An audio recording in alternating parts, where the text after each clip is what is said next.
ঢাকায় যে সমস্ত স্থানে বিসর্জন দেওয়া হয়, বিশেষ করে প্রধান বিসর্জন স্থল হচ্ছে আমাদের বুড়িগঙ্গা।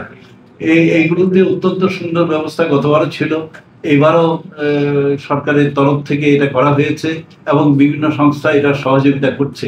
উৎকণ্ঠার বিষয়টি তো এটা কি বলবো, এটা তো ঘটনা ঘটলে যাতে সুন্দরভাবে অনুষ্ঠিত হয় আমরা তো সেটাই চাইবো, সরকারও তাই চেয়েছে এবং একেবারে সর্বাঙ্গীন ব্যবস্থা গ্রহণ করা হয়েছে, যেমন ডুবুরির ব্যবস্থা করা, উপরে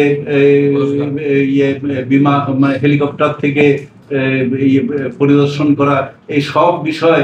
আর সবচেয়ে বলা হয়েছে, ডুবুরির ব্যবস্থা তো বলেছি, সবচেয়ে বড় ব্যবস্থা যেটা অ্যাপের কথা বলেছে, এটা আসলে সেনাবাহিনীর তত্ত্বাবধানে এই অ্যাপ তারা তৈরি করেছে এবং গতবারে ছিল এই অ্যাপের মাধ্যমে কিন্তু তাৎক্ষণিকভাবে কোনো ঘটনা ঘটলে এটা জানা যায় এবং দৃশ্যমান ব্যবস্থাও গ্রহণ করা যায়। কাজে উৎকণ্ঠা আমাদের যেভাবে, যে অর্থে আপনারা বলছেন সেই অর্থে উৎকণ্ঠা নেই। আমরা এইভাবে আমরা পুজোর আয়োজন করছি, আমরা জানি সবাই আমাদের পাশে রয়েছে।